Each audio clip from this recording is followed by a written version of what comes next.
both candles burning? Like the little one. Oh, okay. Is there a symbology of that? No, it doesn't go up. Okay. All right, let's get on this. It's lit. Okay, come on, hands on the.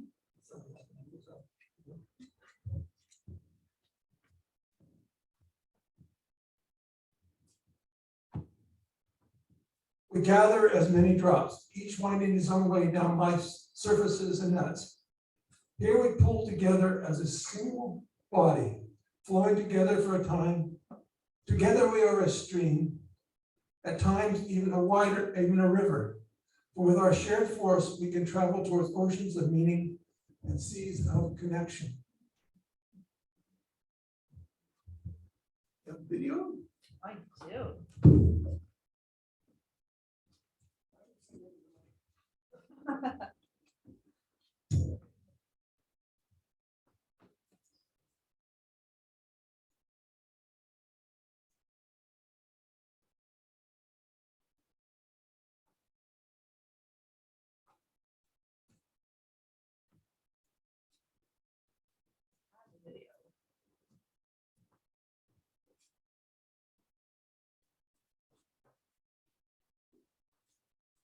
Hello, I'm Reverend Morgan McLean, and I'm happy to be joining you for your congregation's United Nations Sunday. I serve as the Interim International Engagement Associate at the UUA's International Office, which includes the Unitarian Universalist Office at the United Nations. Many people are surprised to learn that there's a UU office at the UN, and in fact, this year we are celebrating 60 years of that office. The United Nations is founded on principles of liberty and peace. The headquarters are on the east side of Manhattan, but in fact the land that the building sits on is considered international territory. It is there that delegates from 193 member states from around the world come together to discuss international cooperation and peacemaking. The United Nations has four main purposes: to keep peace throughout the world, to develop friendly relations among nations, to help nations work together to improve the lives of poor people, to conquer hunger, disease, and illiteracy, and to encourage respect for each other's rights and freedoms, and to be a center for harmonizing the actions of nations to achieve these goals. One way the UN's impact is felt is through the establishment of platforms to seek global solutions to global problems. A prime example of this was the creation of the Paris Agreement, established at the 21st Conference of Parties, or COP21, in 2015. The progress achieved at COPs leading to and since Paris is not enough, but it is an indispensable step towards creating climate justice. Organizations like UU at UN are a critical piece of the work of the United Nations. Non-governmental organizations are granted consultative status through an accreditation system. This allows us to bring the values of people and groups like ours, as well as new information, to conversation partners. The UU office at the UN represents the interests and values of the Unitarian Universalist Association and the Canadian Unitarian Council, guided by statements and resolutions adopted by those bodies at the UUA General Assemblies and the CUC National Conferences. It has been important for Unitarian Universalists to have a strong presence at the United Nations to help shift global policy toward peace, justice, and liberation for all. The office participates in meetings and conferences and committees at the United Nations with member state representatives and key UN bodies, such as the Office of the High Commissioner for Human Rights. We discuss with them how they can act in the interest of creating a world community that is accepting, just, and compassionate. One of the projects of UU at UN has been to host a multi-generational spring seminar, which provides a unique opportunity for exploration and learning on a topic. That topic in turn becomes the topic for our UN Sunday. This year, today, we're exploring climate-forced displacement in this service. And in April 2023, we gather in Minneapolis to explore police demilitarization.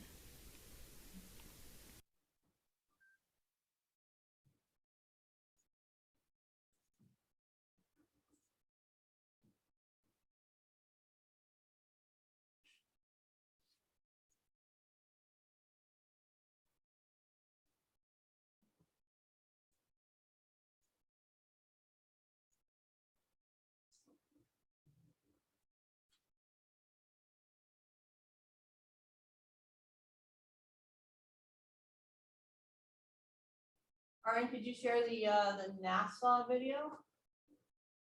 Lost it off of my tabs. Okay. Thanks.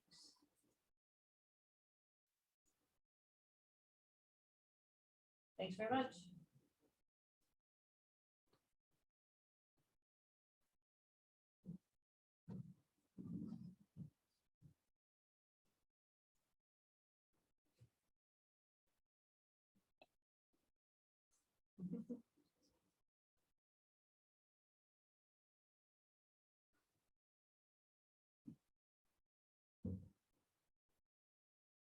Welcome, Christy.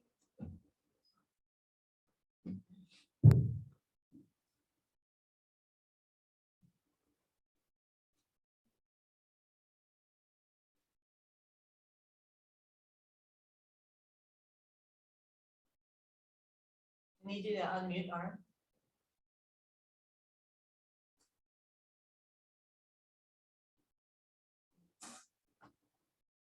That's a lot. NASA has observed the Earth getting warmer and the sea level getting higher. What's the connection? Just like mercury in a thermometer, water expands when it's heated, and Earth's ocean is taking in more than 90% of the heat from global warming. That's a lot. Water temperatures also cause a lot of the ice to melt, and it ends up in the ocean. A child born today can expect the ocean to rise between 1 and 4 feet in their lifetime. In the United States alone, nearly 5 million people live within 4 feet of the local high tide level. That could mean increased flooding from storm surges. And as the ocean rises, its salt water can mix with our rivers and groundwater, which is where many people get fresh water for drinking and farming. So there's no question that sea level is rising. NASA can measure it from space, but what are we going to do about it? Some communities are taking steps to adapt, and others are working to address the cause, global warming. It's a big challenge, but hey, we'd better be up for it, because right now, good old Earth is the only planet we've got.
Land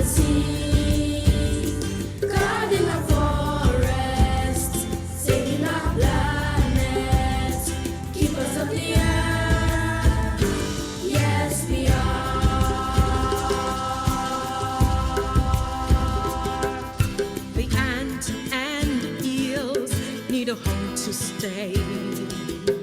The herons and rhinoceros. For the lose ya hope where we can last and float. A land with trash and with wasted hands. Keepers of the earth, yes we are. Keepers of the night, land and sea. Guarding our forests, saving our planet. Keepers of the earth, yes we are. We all need a warmth and the cleanest breeze, but we ruin it all when we burn so much fuel. Let's save the hills, mountains and plains and lakes. Plant a tree, recycle waste, go green. Keepers of the earth, yes we are. Keepers of the night, land and sea. Guarding our forests, saving our planet. Keepers of the earth, yes we are. Plants more trees, we use go green, clean our seas, create a safer earth. Plants more trees, we use go green, clean our seas, create a safer earth. Keepers of the earth, yes we are. Keepers of the night, land and sea. Guarding our forests, saving our planet. Keepers of the earth, yes we are. Keepers of the earth, yes we are. Keepers of the night, land and sea. Guarding our forests, saving our planet. Keepers of the earth, yes we are.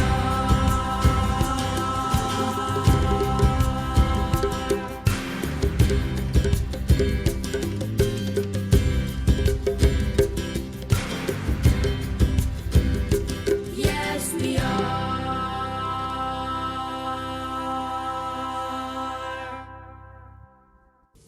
This is Operation Save the Planet. Stop polluting the environment. The forest provides shelter and food for many animals, insects and bugs. If we keep cutting down trees, the world might soon become a desert without life. Save the forest. Yes, we are. Yes, we are.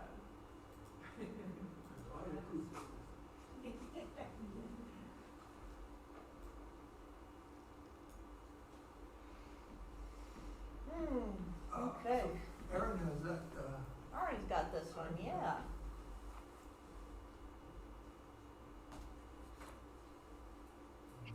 Oh, Norm, are you able to do it since you're there in the room? It's time for our joys and concerns, as is traditional to do in this community.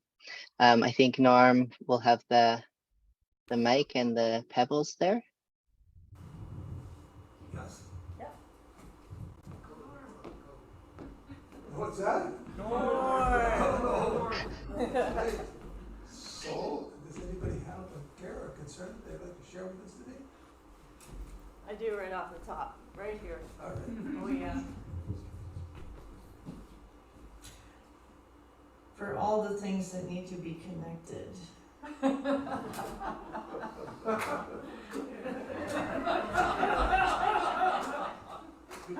don't know if you can see this here. Here, look. You see me? You feel me now? Okay. Hang on, where's the table? All right, so the connections that matter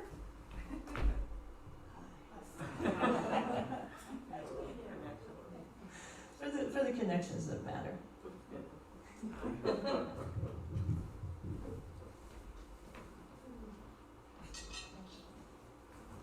anyone else have something to share with us?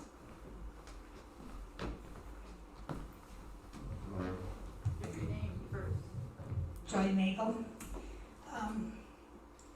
When I last was in the valley, my husband was with me. We were here to attend the celebration of life for a very dear friend. We had shared a home with her for 10 months in the year we were in Port Alice 40 years ago. And she died of lung cancer 5 weeks after she got the diagnosis. It's very quick, shocking. And she said to me, she never got her first CPP check. She was 64. Very sad, and we're still feeling it.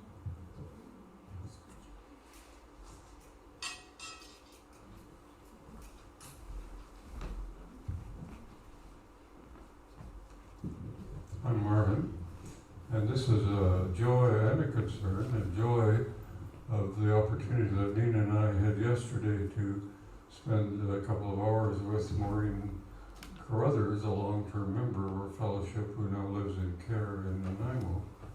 The concern part is that Maureen is under a great deal of pain and discomfort from recurring cancer, and so she has chosen to end her life with maid support in the next few weeks. So carry her in your hearts.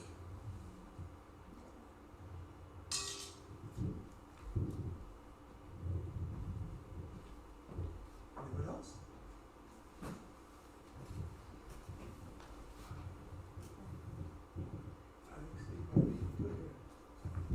I'm Stephen. I forget how we did this.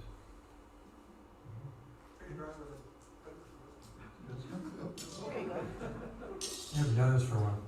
I have a joy and a concern. My joy is that we had elections yesterday and they were done, I believe, fairly, honestly, openly, which from the country I've originated from, the U.S., is becoming a misnomer, I'm sad to say. So I'm very joyful that the elections were conducted, I believe, here well. My concern is, of course, some of the people elected I don't agree with, which is okay. I just hope that, well, it's important, obviously, that in the next, particularly for our town of Comox is going to go through some big changes with the election. And there's some good people elected, and hopefully everybody will serve responsibly. But I hope that if you get an opportunity to come to one of the meetings, council meetings, because it makes a difference. Because I attend a fair bit, I'll be attending more now. And it does make a difference if you see people there, and of course you can look online as well. So I encourage that. Thank you. Did you push the one, Steve? I did, but I think I might have pushed it out. Well, Steve brought up politics, and sometimes I have something to say about politics. But a wonderful thing was, despite all the money that was spent on this election, an entire slate of progressive candidates got elected in Courtney. I think we have a lot to look forward to in the next 4 years. Yeah.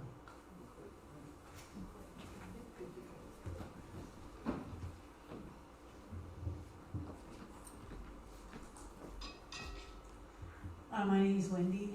I have a sorrow, a concern, I guess, which is that we drove up to Mount Washington the other day, and there are whole new patches of clear-cut forest on the way up. And wouldn't it be great if our newly elected, very progressive council could do anything about it? It's on privately managed forest lands, but it breaks my heart to see that happening.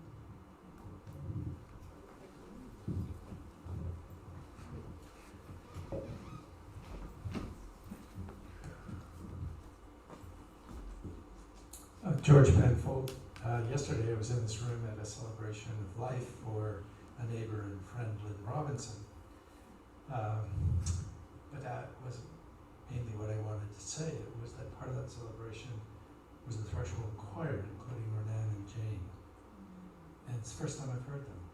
And I didn't realize what an incredible treasure we have in the valley in the Threshold Choir. Thank you. All right. I'd just like to add that Arlene and Shirley were also. Oh, you're singing? Not necessarily singing, Shirley was singing. Okay. This is a French song, it's hard to tell who.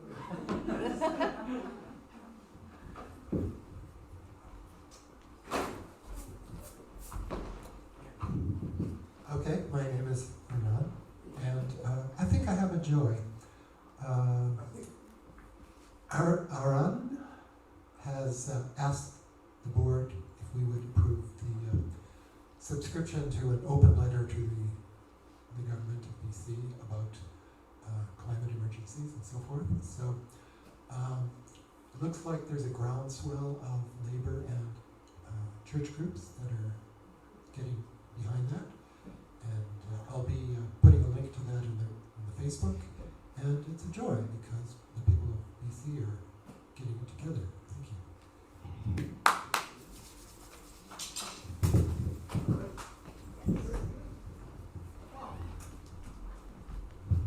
Hi, I'm Barbara, and it's a concern and a joy. Yesterday, I got to see children's soccer games and their exuberance, and just enjoy that, which I hadn't been to a kids' game in a long time. And my only concern is that it was over 70 degrees Fahrenheit, over 20, and it was quite warm for the time. So, joy and a concern.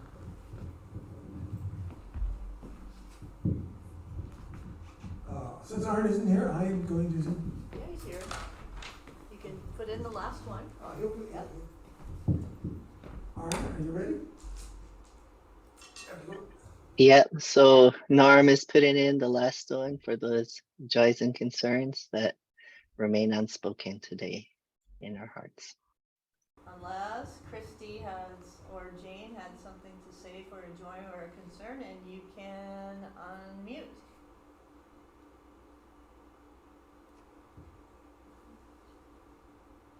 I just want to say I'm sorry that I could not hear people sharing their concerns and sorrows. And this is such an important part of our community. And if people would just speak up, sometimes I could hear some of you, and Christy's in the same boat. So I checked, it's not my old hearing.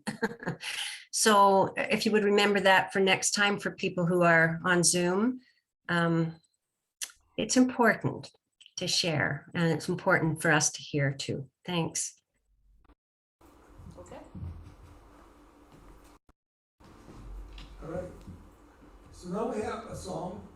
It's number 298 in the grade book. And I will read it.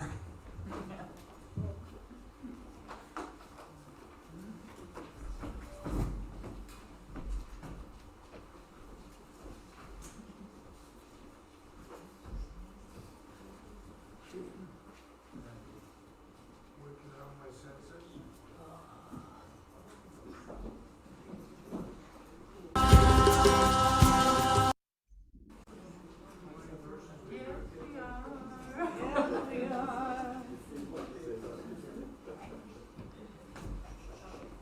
Ray wants to know how many verses. As many as are on this. As many as there are on the tape, right?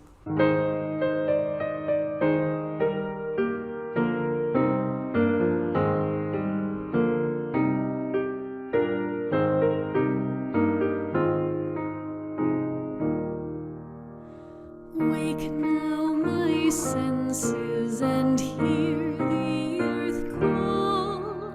Feel the deep power of being in awe.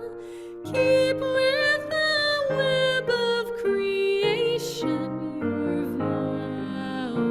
Giving, receiving as love shows us how. Wake now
Take not for granted a privileged place. God's love embraces the whole human race.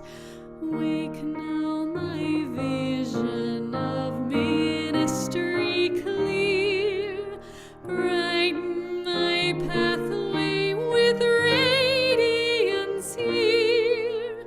Mingle my calling with all who will share. Work toward a planet transformed by our care.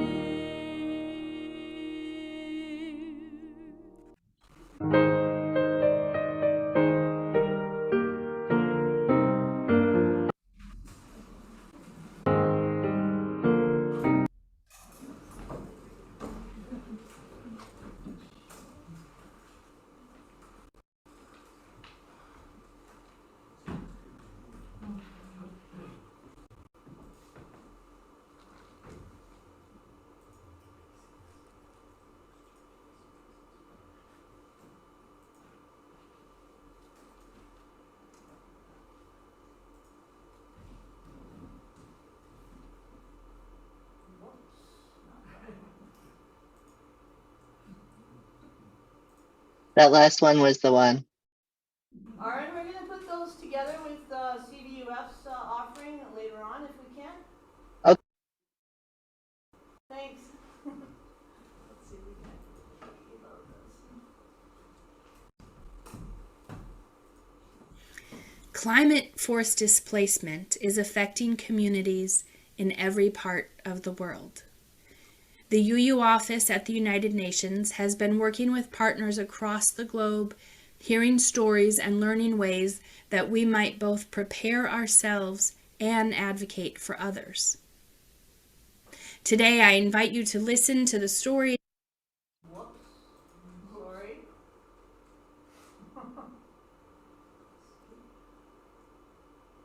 And the new learnings with an open heart. It can be difficult to hold the impact of climate force displacement. I'm going to share more about our work and the actions that UUs and our partners are taking, as well as the things you can do today. Our Unitarian Universalist sixth principle calls us to build a world community with peace, justice, and liberty for all. Our partners in the Pacific Ocean nation of Vanuatu shared the effects of climate change in their community at our 2022 Multi-Generational Spring Seminar. Our speaker, Roma Beth Siri, explained that the climate crisis is causing impacts on fishing, saltwater inundation of underground water. In turn, they're seeing increasing food insecurity, and this and so much more is putting stress on the ability for the government and the social structures to be able to respond to the needs of the people. And that in turn is increasing the drivers of internal migration as people move from rural to urban areas. We've also spoken with our Unitarian Universalist siblings in faith in the Philippines, where there are 2 UU congregations who are watching the water come up to their village and to their church buildings. And they know that they are facing the need to move within just a few years. We have known for decades that rising global temperatures would lead to severe climate events, and we're beginning to experience those already, and the temperatures are still rising. Rising sea levels, flooding, extreme heat, drought, wildfires, and smoke and extreme weather events are resulting in unlivable land and entire populations needing to leave their homes. For so many communities, the threat of climate change is at the door, and they are rethinking how and where they can live or have already been forced to find safety. The floods in August of 2022 in Pakistan affected 33 million people. That's equivalent to the population of all the New England states, including New York. 7.6 million people have been displaced by those floods, according to the latest estimates. Across North America, we continue to see extreme weather events that are destroying homes and whole communities, threatening the safety of all of us. Personally, I've just moved to the Washington, D.C. area after living in Northern California for 6 years. There, the wildfires destroyed whole communities, and the smoke lasted for weeks at a time. In my home, all told in 2021, there were 6 weeks when the air quality was considered unhealthy for all groups.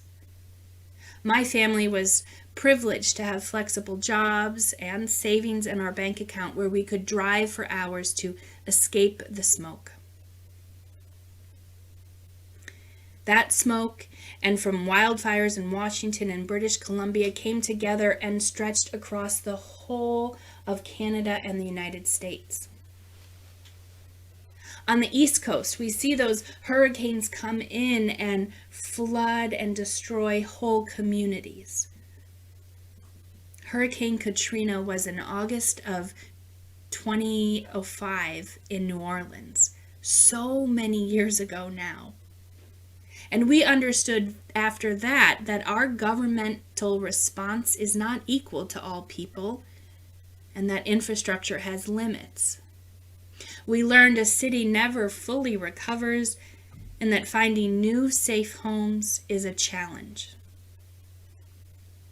This year, the UU office at the UN joined other UU organizations, the UU Ministry for Earth, UU's for a Just Economic Community, Side with Love, UU's for Social Justice, and the UU Service Committee to issue a UU Statement of Commitment in response to climate-forced displacement. I'd like to share just a few lines from that statement, and I hope you'll read it in its entirety and consider if your congregation might sign on. It reads, Unitarian Universalism is a faith tradition anchored in religious pluralism, the rhythms of nature, and the inherent worth and dignity of each person. The ongoing climate crisis challenges all of our core values as a faith tradition.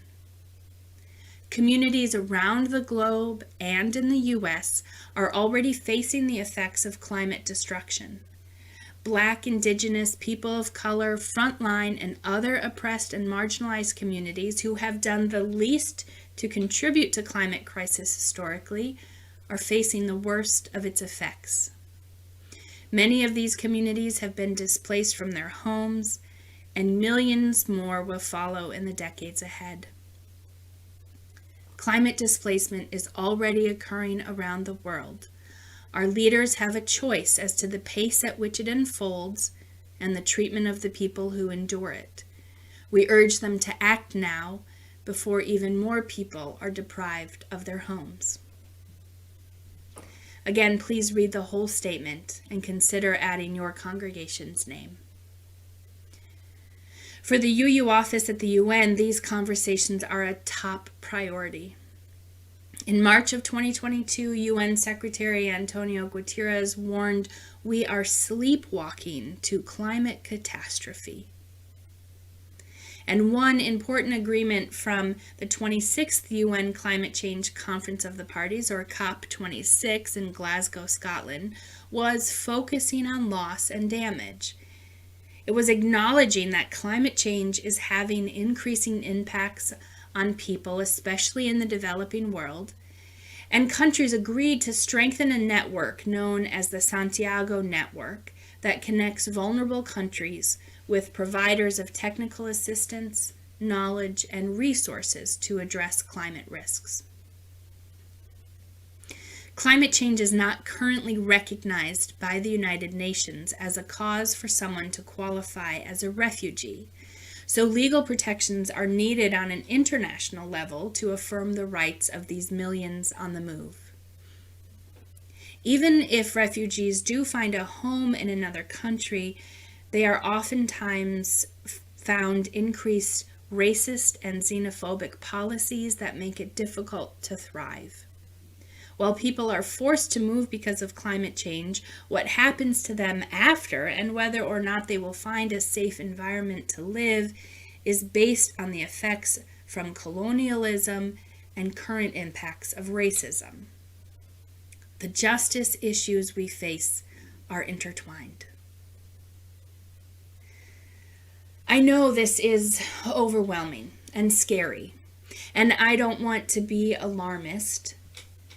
Yet no matter where we are, the climate crisis will force us to evaluate our safety plan and what our response will be when the disaster comes to our door. Our partners on the ground tell us that we need to be prepared as individuals and as a community for what happens when the climate crisis causes displacement nearby. Do you have a personal disaster plan? Have you considered how you would leave and where you would go if flooding or smoke or extreme weather made your housing unsafe or unlivable? What would you lose? Who in your community would need extra help to ensure they are safe? These are the questions we must ask to prepare to protect ourselves and the people of our world community from climate-forced displacement. Unitarian Universalists have been taking action to protect the earth for decades, taking action to protect the people for decades, and this is the next step in our advocacy. Friends, there is action you can take today. The first is to take a deep breath. Go on, right now.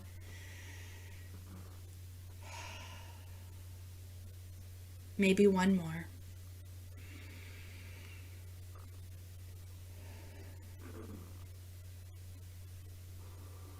This is hard to hold, and we need to steady ourselves for the long haul. When you hear a news report about the floods in Pakistan or Nigeria, when you see stories of Florida rebuilding, when you walk out your door to the familiar haze of wildfire smoke, that is the moment for your spiritual practice. You might have a long developed practice, or you may just be hearing that phrase for the first time. Spiritual practice will ground you for what is to come.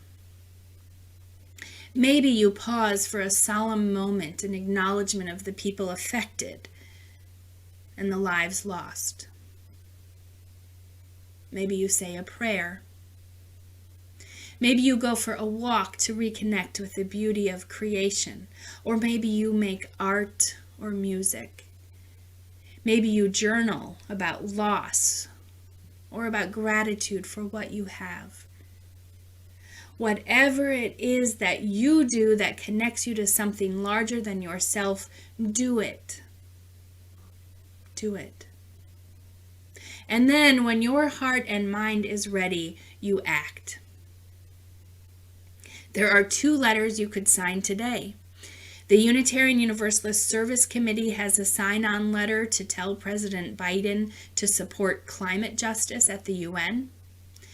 And our partners, the Pacific Island Students Fighting Climate Change, have a call to world leaders to vote yes on a UN General Assembly resolution to seek an advisory opinion from the International Court of Justice on climate change. After signing those letters, connect with Side of Love, the UUA's public advocacy. With one of their priorities being climate justice, they are helping UUs take action. Side with Love is committed to building communities of care in the face of climate disaster and have a webinar called Climate Resilience Through Disaster Response and Community Care. Keep learning, keep preparing. Unitarian Universalists have strong communities and strong networks across the globe.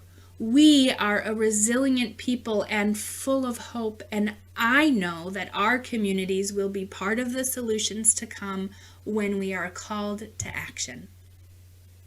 Spiritual grounding and education and action move together in a cycle where we can name our fears and our hopes, continually deepen our own understanding, and expand the network of our care. This is our call for our world community as we face climate force displacement. Amen.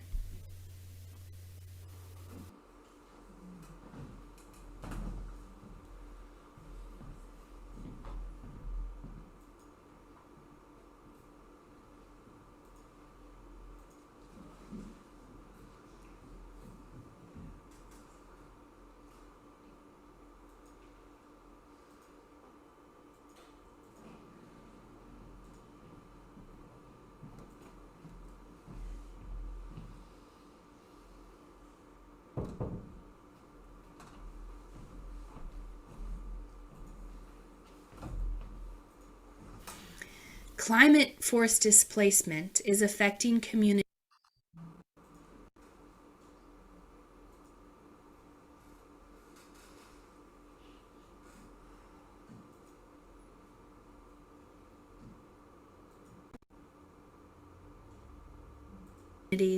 in Can we go to Aaron?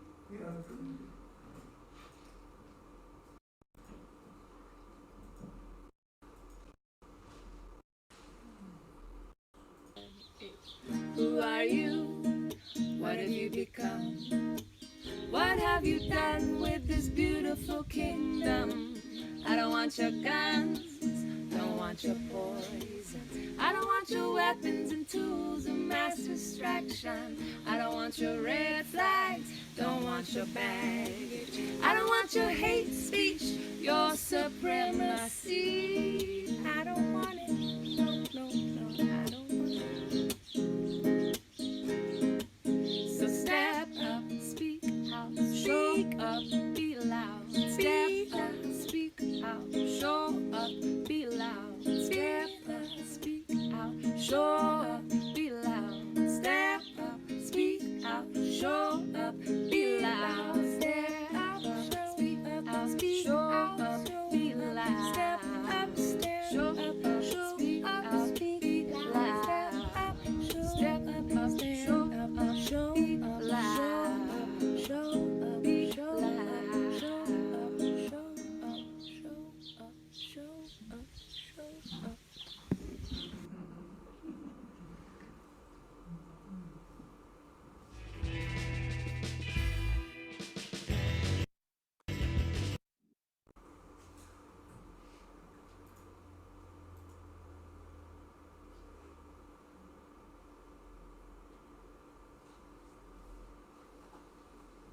All right. Hello. So thank you to Reverend Morgan for sharing with us um, the homily for today. I just wanted to do a quick reflection, a little on our local situation. And so I think the questions that she ended up with are great ones for us to think about. And I know when I first moved to Canada, to BC, I was super concerned about earthquakes. In a way, only folks who are new to the area are. I not only had my well thought out and neatly packed emergency preparedness kit in my apartment, I also had a smaller one at my work under my desk. And I had a detailed plan with my partner on where we would meet if there was an emergency. They covered almost every place we might likely be if a disaster was to strike unexpectedly. My first employer in Vancouver may have come to regret making me the health and safety officer, a position that was rotated through the staff every year or two. I was provided with a checklist to walk through the building, checking various things to look for and to look for safety hazards. But by 3 months on the job, I asked the executive director who'd appointed me if I could see the organization's emergency preparedness plan. They didn't have one. By month 6, I had a government emergency preparedness specialist come to talk to us, not only about how to prepare individually at work and organizationally, but also how could we be prepared to offer a response in the case of an emergency. I was working at a sexual health organization where a number of nurses were on staff. The specialist let us know that there was frequently a high number of sexual assaults that followed a crisis and encouraged us to be a response center to support people in that regard. We had the space, we had the expertise, and we had the willingness once we thought about it. None of us had ever considered that before. And if we hadn't had that conversation, we would have never been able to respond.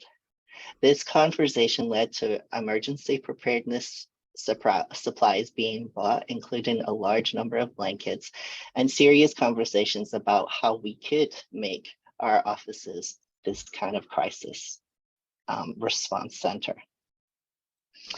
I confess now, after living in Canada for almost 20 years, I don't have a thorough, neatly packed emergency preparedness kit.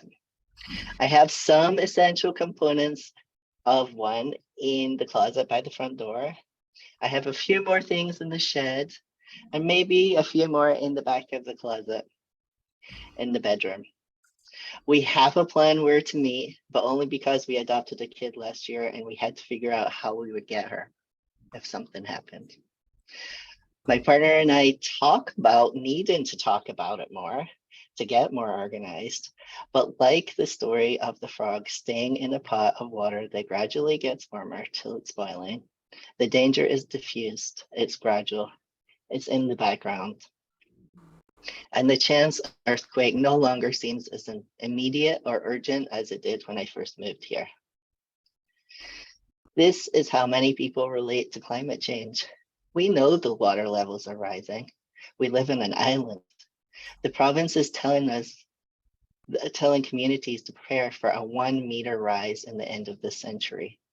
A one meter level rise would be very significant for Comox Valley and here in Victoria. If we look at the images, which I'm going to just try and quickly share my screen to show you, that are produced by the Comox Valley Regional District, we can see in this first one, as it stands now, and then in the second one, the land loss here. And we can zoom into that a little bit more. So those dotted lines show the land lost.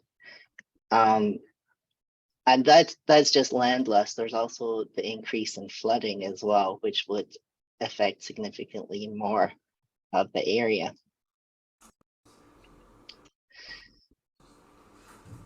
We can see the Goose Spit would be mostly gone. And we also know that the impact of this would not affect everybody equally. The Comox First Nation land, for example, would be badly affected and disproportionately impact our closest Indigenous neighbors. And of course, it's not just the water levels and flooding. There are other impacts: storms, extreme heat and cold, the forest fires, and the smoke like we have here in Victoria today. I'm not sure how bad it is up there, but it was certainly affecting my lungs when I was out this afternoon. And there's just more and more impacts all the time. We can and we do pressure the governments to do what they need to do. And just today, as was mentioned earlier, this congregation joined over 50 faith and labor organizations in signing an open letter calling on the BC government to confront the climate emergency and asking them to implement 10 specific calls to action. And I wonder what we could do this community could do in the face of an emergency. Though we don't know when these things will happen, we do know they will happen. How can we set up our community to respond when they do? Who will likely be displaced locally with these extreme weather events? both in this community, in this room, and our neighbors? How can we most effectively fix this? Who can we partner with? Let us use this reminder from the UU at the UN to look at this with the urgency of a newcomer and with the fire of our commitment to social justice to make the plans we need to be ready to actively respond when things happen. May it be so.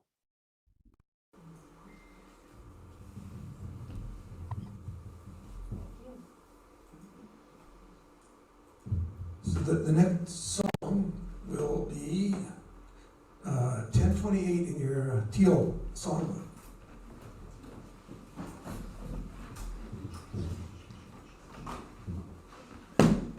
Stand and sing if you like.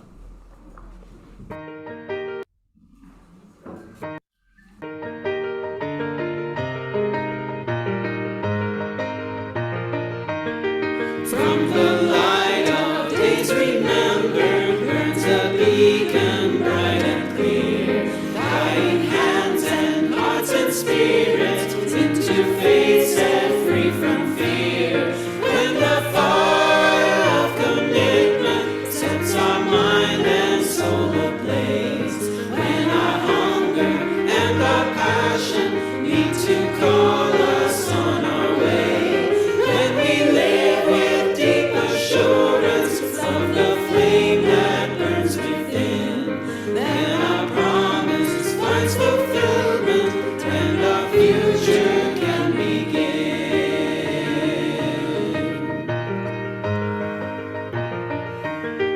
From the stories of our living brings a song both brave and free, calling pilgrims still to witness to the life of liberty. When the fire of commitment sets our mind and soul ablaze, when our hunger and our passion need to call us on our way, when we live with deep assurance of the flame that burns within, then our promise finds fulfillment and our future can begin.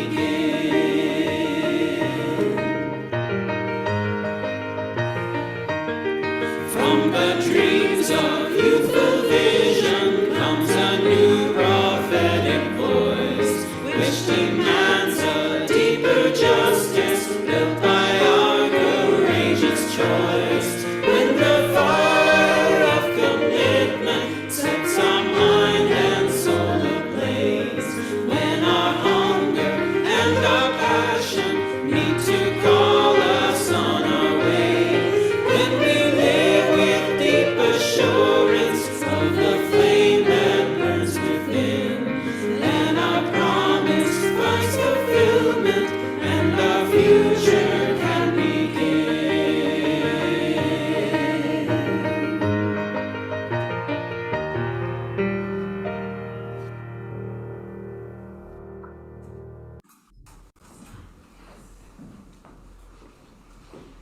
We're going to have a dual collection here, and I'm looking for the words to read here now.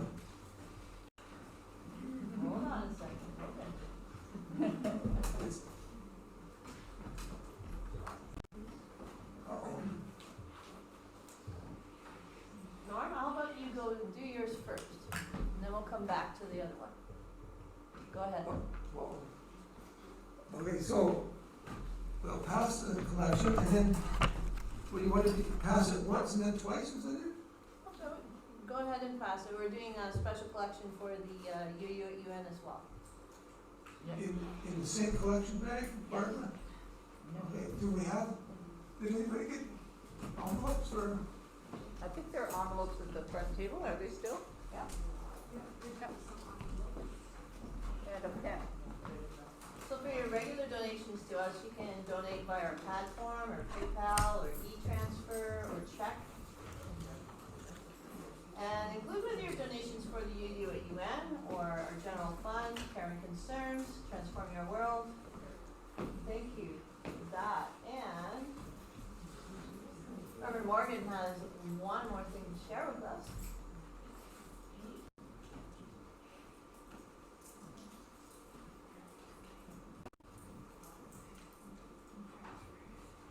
So we'll pass it around, and there's a one-time UN donation. And many people are doing bad forms and donating through their bank account to the fellowship. We thank you for all your generous contributions. So we can pass this around now? Yeah.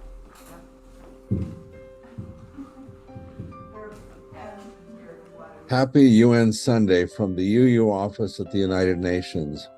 This year, we are celebrating the 60th anniversary of our office advocating for UU values on the global stage since 1962. By engaging every day with member states and civil society and speaking out in defense of human rights and in protection of our planet, our UU office has become a force to be reckoned with at the UN. We're working with the UN community to address the global prevalence of violent repression of political opponents, minority groups, and others by increasingly militarized police forces. We know that only through collaboration and mutual support can our world address the most pressing issues of our time. The international community must come together to solve global problems like climate change. Finding the right solutions to global problems isn't easy. It takes all of us on this planet to work together. The most important organization that can convene the entire world to focus on global issues is the United Nations. Solutions must also come from the communities that are most impacted by the changing climate and other global events. Our office at the UN is proud to be able to help representatives of those communities get access to the decision-making tables so that their perspectives can be heard. None of this would be possible without the generous support of Unitarian Universalists. The UU office at the UN relies on congregational and individual donations to continue its work. Please donate generously to sustain this important presence at the UN. Thank you so much for your generosity. Your gifts can truly make a global impact.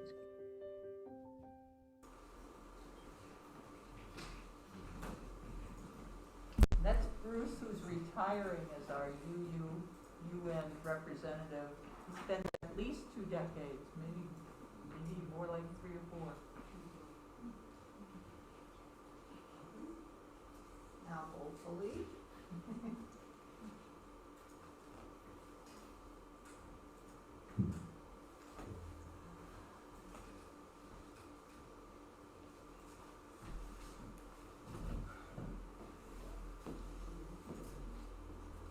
Please join me in a moment of reflection on this UN Sunday.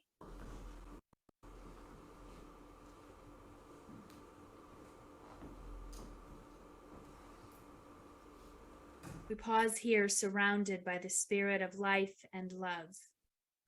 In this sacred silence, we name the joys and sorrows of our being. We give thanks today for all that is our lives. On this day of thinking globally, we acknowledge the privileged comforts in which we live and vow again to be generous and grateful. Today we pray for the earth and all of its creation. We feel the pain of our precious web of life challenged by the human-made climate crisis. Today, we forgive ourselves for our contributions to the crisis and recommit to action on behalf of the water and the creatures and the plants and the people struggling to breathe, failing to thrive, disappearing, and being displaced by the changing earth.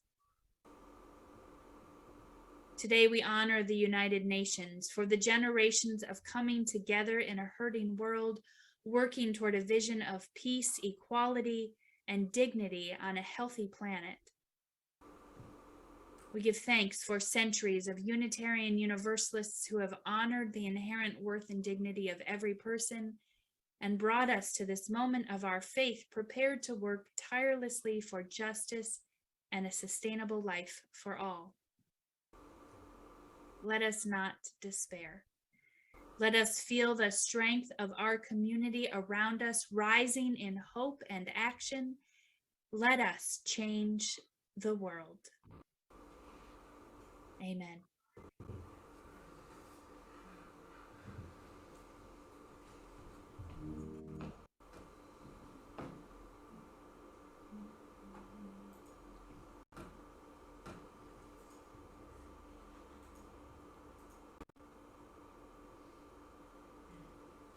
Norm, you have a tell us extinguishing force. I was trying to figure out which one you were doing there. So we come to the conclusion of our service today. Well, we extinguish the flame and keep it alive in its meaning and in our hearts until we meet again. Go in peace.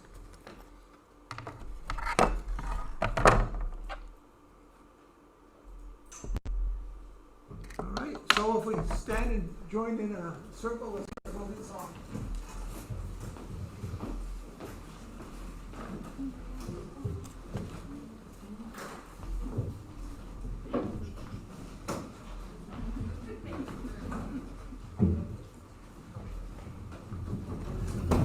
Careful with that wire, I didn't bring it right out. Thumbs left.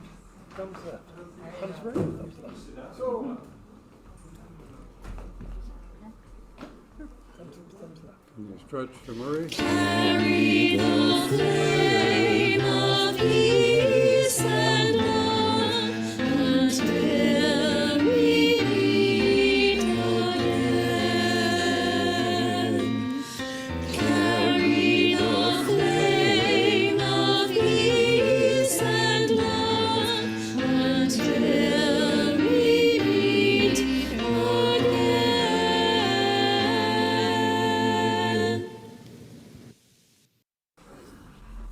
So you're all invited to stay and talk about today's service, talk about our congregation and your visions for it, and to share in some treats that we have out here. And there's tea also, is there? Yep. All right. Thank you. Thank you, Norm. Thank you, Norm. Nice to see you, Christy. Are you on your way, Aaron? Are you hanging around? Hopefully it doesn't trip over. If anyone is interested You're in muted. You're muted, Aaron. Sorry, Christy. Hi, Jean. Oh, I was just saying I am not usually on Zoom, so I don't know. Do you usually hang around and chat for a little bit, or? Hi, is it Marvin? Sorry. I don't know either because I'm mostly there, but we used to do this when we were Zooming all the time. Christy always Zooms. Do you usually chat a little bit, Christy? No, well, lately I've sort of been the only one on here, so. Oh, that's true. That's, yeah, I noticed that. It's kind of a lonely place to be when everybody else is in the room, eh? Yeah. How are you doing? I bet you can really hear me right now. I've got the ball speaker right in my hand. There it is. Yep. Yes, we can. Hey! Hi. All right. Nice to see you, Heather. New glasses. Yeah, I did. They're chocolate. They're chocolate. And new hairdo too. Oh. Yeah. A little more gray. All right. I know that there are tech glitches. We worked through about 4 of them just before we went on.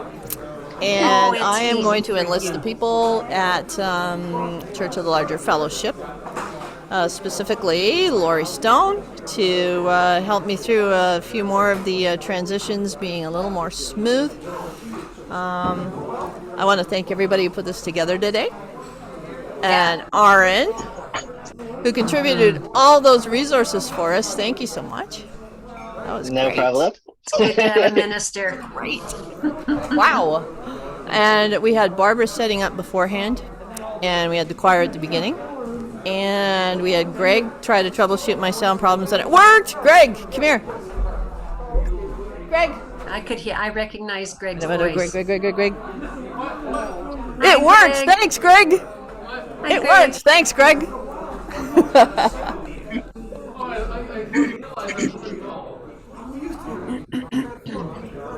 We won't tell. It's okay. Cheers. Here we go. And we have people right over here serving a little bit of cookies and coffee, and people are starting with chairs for me, like Wendy. There's Wendy. Hi, Wendy.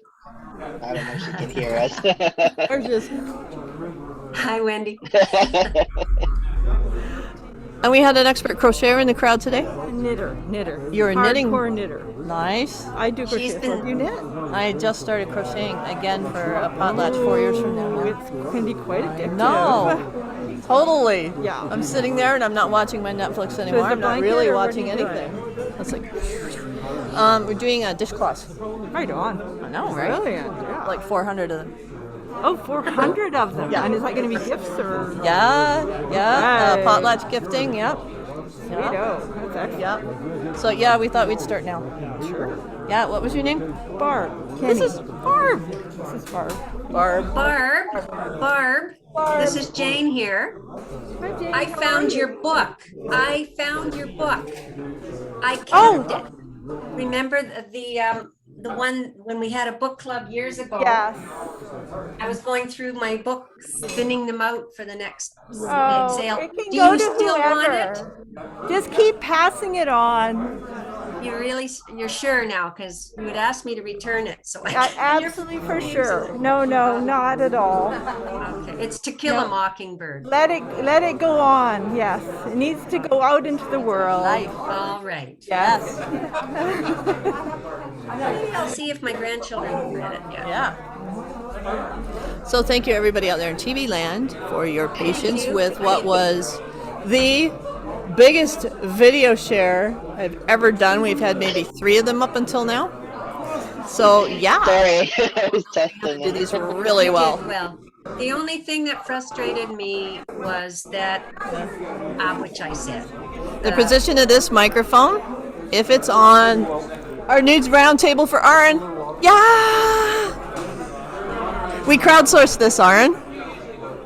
We crowdsourced it within CVUF, and we got a table. It's really beautiful. Here, I got to bring this over here for you. So you put the mic there, do you? So we got a star pattern in the middle, and it's quadranted for 4 directions. Really nice, yeah. Yeah, I can't wait to see it in person. Yeah, so a lot of people GoFunded me it from CVUF to get it. Yeah. Awesome. I didn't even see that. That was the best part. I set these things up, and people do it. I love this place. Awesome. Yes, the last thing I GoFunded was the air conditioner for Renan. I'm gonna have to but turn I was up. anonymous. My goodness. And Where's he my loves volume? it. I know. He loves it. All right. What's that? Is it smoky up there as well today? Hang on. I didn't notice Gotta it. sit I down. didn't notice it. But it's over in the mountains. I always see. It's high chat time. I gotta move my volume up here. Hold on. Yeah, one it's really bad here today. Yeah. Really bad. Yeah, Yeah, which is stop strange.